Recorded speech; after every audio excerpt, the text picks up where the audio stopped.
Et oui, beaucoup plus chanceux, Christophe Combarieux. Lui, il a ses images. Il n'y avait pas de bon titre, mais il a ses extraits. Alors, vous allez nous parler tout à l'heure d'un hommage rendu cette semaine, donc que Paris va rendre à la Résistance pour les 70 ans de la Libération, comme vous le rappeliez.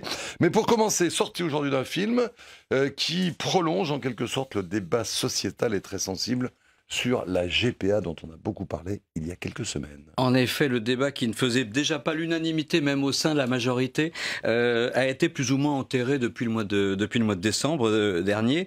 Le film s'appelle Mélodie. Il est signé Bernard Belfroid. L'histoire est celle d'une jeune femme, donc qui s'appelle Mélodie, qui est incarnée formidablement d'ailleurs par Lucie Debay. Est une jeune femme qui est prête à tout. Elle a besoin d'argent, elle a envie de réaliser ses rêves. Elle veut monter son salon de coiffure et elle veut une somme d'argent importante, elle est prête à tout, y compris de porter l'enfant d'une autre. C'est alors qu'elle rencontre une autre femme, Émilie, elle incarnée par Rachel Blake, qui cherche, elle, désespérément à avoir un enfant.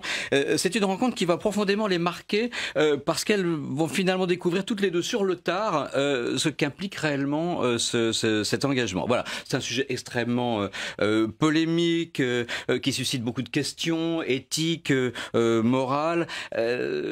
Voilà, bon, c'est très intéressant parce que le film de Bernard Belfroid n'essaie pas d'apporter des vérités, mais il ne prend pas parti. Voilà, il n'essaie pas de prendre parti, il raconte une histoire, d'ailleurs comme il le dit très bien, une histoire, c'est toujours la singularité d'un personnage qui n'a pas pour vocation d'être le porte-drapeau d'un sujet. Voilà, Mélodie, c'est un film extrêmement poignant, ça sort aujourd'hui en salle, et si vous le voulez, si on peut, voir un extrait. Mais on va le voir, on va se gêner. Qu'est-ce que vous voulez en faire? Un salon de coiffure. Et si jamais j'ai pas le prêt? Je garderai les 5000 comme on avait dit. Parce qu'il y a beaucoup à faire là. Tu vas vraiment mettre ta photo sur ce site? Oui, c'est pour ceux qui paient. Mais c'est trash quand même. C'est moins dangereux que d'être pauvre. Allez. How much do you want to carry, my child? 50,000 euros. You're not going to change your mind? No. How tiring it is. Bringing up a kid alone on top of the whole rest. It's easy for you to judge. You have children. Je me sens sale et dégueulasse de faire ça. What? D'abandonner un enfant! There is no abandonment. Voilà, ça sort aujourd'hui. Semaine de commémoration, on l'a dit, en France pour les 70 ans de la Libération. À Paris, 8 et 9 mai, il y aura aux Invalides une création de grande envergure en hommage à la Résistance. Racontez-nous. Eh bien, en effet, le spectacle s'appelle « Amis entends-tu ?»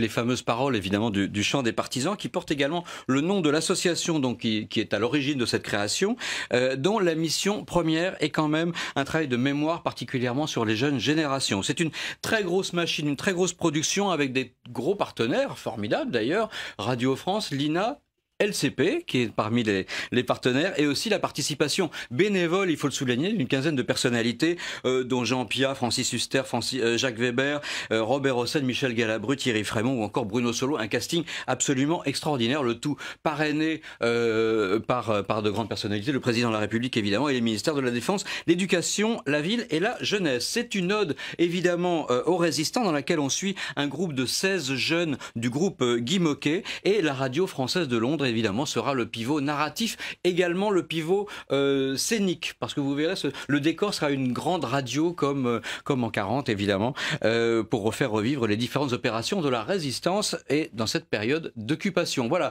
la mise en scène est signée Manon Savary, ce sera les 8 et 9 mai, ce sera dans la cour d'honneur des Invalides, c'est tout un symbole évidemment, et je vous propose de regarder ce petit teaser justement assez particulier et qui entretient un peu le mystère finalement. Teaser ou bande-annonce.